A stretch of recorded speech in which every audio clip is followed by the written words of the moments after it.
সহ ৩৪ জনের বিরুদ্ধে হত্যা মামলা। চট্টগ্রামের বহদ্দারহাট এলাকায় কোটা সংস্কার আন্দোলনে কলেজ ছাত্র তানভীর সিদ্দিকী নিহতের ঘটনায় সাবেক প্রধানমন্ত্রী শেখ হাসিনা ও মহিবুল হাসান চৌধুরী নফেল সহ ৩৪ জনের বিরুদ্ধে হত্যা মামলা দায়ের করা হয়েছে। গতকাল শুক্রবার রাতে নগরের চান্দগাঁও থানায় বাদী হয়ে এ মামলা দায়ের করেন নিহত ছাত্রের চাচা মোহাম্মদ পারভেজ। চান্দগাঁও থানার ভারপ্রাপ্ত কর্মকর্তা ওসি জিহাদুল কবির বলেন, চট্টগ্রামে বৈষম্য বিরোধী ছাত্র আন্দোলনে আউলিয়া ডিগ্রি কলেজের এইচএসসি পরীক্ষার্থী তানভীর সিদ্দিকী নিহতের ঘটনায় একটি হত্যা মামলা করা হয়েছে। মামলায় সাবেক প্রধানমন্ত্রী শেখ হাসিনা ও সাবেক শিক্ষামন্ত্রী ব্যারিস্টার মহিবুল হাসান নফেল সহ ৩৪ জনের নাম উল্লেখ করে অজ্ঞাত ৪০ থেকে ৫০ জনকে আসামি করা হয়েছে। মামলার এজাহারে বলা হয়েছে, আশিকান আউলিয়া ডিগ্রি কলেজের এইচএসসি পরীক্ষার্থী তানভীর সিদ্দিকী গত ১৮ আগস্ট দুপুরে অন্যান্য ছাত্র ছাত্রীদের সঙ্গে বৈষম্য বিরোধী ছাত্র আন্দোলনের সমগ্র বাংলাদেশ শাটডাউন কর্মসূচিতে অংশ নেয়। পাঁচলাইশ থানার মুরাদপুর এলাকা থেকে মিছিল নিয়ে নগরের চান্দগাঁও থানার বহদ্দারহাট কাঁচাবাজারের সামনে রাস্তায় শান্তিপূর্ণভাবে অবস্থান করেন। এতে বলা হয়, পূর্ব পরিকল্পিতভাবে সাবেক প্রধানমন্ত্রী শেখ হাসিনা ও সাবেক শিক্ষামন্ত্রী মহিবুল হাসান নফেলের নির্দেশে ও হুকুমে বিকেল ৪:২০ দিকে মামলার ৩ থেকে ৩৪ নম্বর আসামি সহ অজ্ঞাত ৪০ থেকে ৫০ জন বহদ্দারহাট ওয়াপদা অফিসের দিকে এসে শিক্ষার্থীদের ধারালো চাপাতি, কিরিচ সহ মারাত্মক আগ্নেয়াস্ত্র নিয়ে বৈষম্য বিরোধী ছাত্র আন্দোলনকারী তানভীর সিদ্দিকী সহ অন্যান্য ছাত্র ছাত্রীদের দিকে ইট পাথর নিক্ষেপ সহ এলোপাথারি গুলি বর্ষণ করে। এতে তানভীর গুলিবিদ্ধ হয় এবং কোটা সংস্কার আন্দোলনকারী সহ অনেকেই গুলিবিদ্ধ হয়ে গুরুতর আহত হয়। গুরুতর জখম অবস্থায় তানভীর সিদ্দিকীকে উদ্ধার করে চট্টগ্রাম মেডিকেল কলেজ হাসপাতালে নিয়ে গেলে কর্তব্যরত চিকিৎসক পরীক্ষা নিরীক্ষা করে মৃত ঘোষণা করেন। সালমান এফ রহমানের গ্রেপ্তার নিয়ে যা বললেন দরবেশ উপাধি দেওয়া রনি।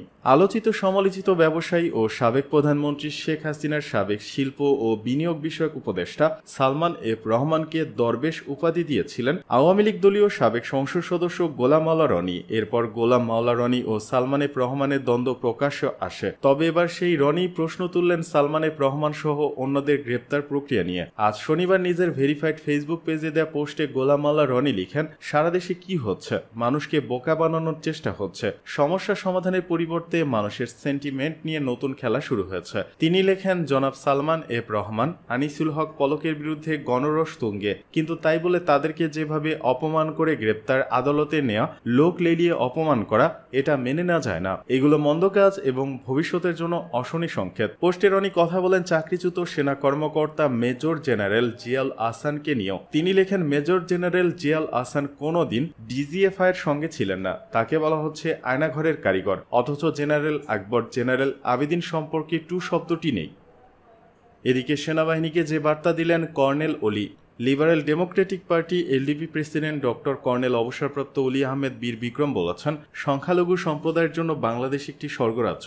শনিবার রাজধানী মগবাজারের এলডিপির কেন্দ্রীয় কার্যালয়ে এক সংবাদ সম্মেলনে তিনি কথা বলেন। অলি আহমেদ বলেন, ১৯৭২ সালের পর থেকে অদ্যাবধি আওয়ামী লীগ ও তার অঙ্গ সংগঠনের সদস্যরাই সংখ্যালঘু সম্প্রদায়ের জায়গা জমি, ব্যবসা প্রতিষ্ঠান অবৈধভাবে দখল করেছে, উপাসনালয় ধ্বংস করেছে। পক্ষান্তরে তারা অন্যান্য রাজনৈতিক দলের উপর তার দোষ চাপানোর অপচেষ্টায় লিপ্ত ছিল, এখন রয়েছে। আশা করি সংখ্যালঘু সম্প্রদায়ের সদস্যরা আর নতুনভাবে বিভ্রান্ত হবে না। সংখ্যালঘু সম্প্রদায়ের জন্য বাংলাদেশ হচ্ছে একটি স্বর্গরাজ্য, কারণ এদেশে ১৮ কোটি জনসংখ্যার মধ্যে ৯২% মানুষ মুসলমান। এলডিপির প্রেসিডেন্ট বলেন, গত ৫ আগস্ট থেকে অদ্যাবধি ভারতের বিভিন্ন মিডিয়ায় বাংলাদেশে হিন্দুদের ওপর জুলুম হচ্ছে, তাদের বাড়িঘর জ্বালিয়ে দেওয়া হচ্ছে বলে হইচই করছে এবং যে ধরনের সংবাদ প্রকাশ করেছে সেগুলো ভিত্তিহীন। তবে দেশে কিছু অনাকাঙ্ক্ষিত ঘটনা ঘটেছে। কিছু কিছু জায়গায় ক্ষুব্ধ জনতা আওয়ামী জুলুমবাজ এবং গণহত্যাকারীদের উপর চড়াও হয়েছে। জনগণ ধর্মের বিবেচনায় কারো ক্ষতি সাধন করেনি, বরং গণহত্যাকারী দোসরদের উপর আক্রমণ করেছে। এটা যুগে যুগে অনেক দেশে হয়েছে। আমি আবারও বলছি, বাংলাদেশের সংখ্যালঘু সম্প্রদায়ের জন্য সবচেয়ে নিরাপদ স্থান। অলি বলেন, বিগত ১৫ বছর ধরে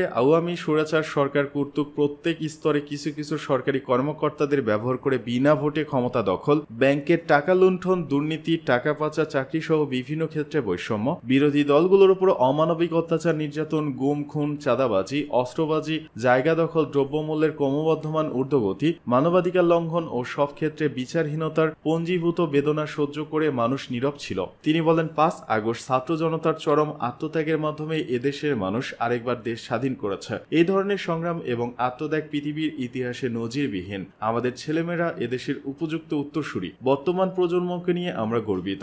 এলডিপি প্রেসিডেন্ট বলেন, সেনাবাহিনীকে বলতে চাই, আওয়ামী স্বৈরাচারী, গণহত্যাকারী, টাকা লুণ্ঠনকারী, দুর্নীতিবাজ, সাবেক মন্ত্রী, এমপি বা নেতা যারা বিভিন্ন সেনানিবাসে আশ্রয় নিয়েছে বা লুকিয়ে আছে তাদের আয়নাঘরে রেখে স্বরাষ্ট্র মন্ত্রণালয়কে অভিহিত করেন এবং আইএসপিআর এর মাধ্যমে সংবাদপত্রে খবরগুলো প্রকাশ করুন। এতে আপনাদের ভাবমূর্তি আরো উজ্জ্বল হবে। এছাড়া বাংলাদেশে কোনো নাগরিকের উচিত হবে না এই ধরনের জাতীয় শত্রুকে আশ্রয় দেওয়া। কোনো বাসায় এই ধরনের জাতীয় শত্রু পাওয়া গেলে আশ্রয়দাতাদের বিরুদ্ধে অনুরূপ ব্যবস্থা নিতে হবে। আশা করি এই জাতীয় শত্রুদের ধরিয়ে দিবেন।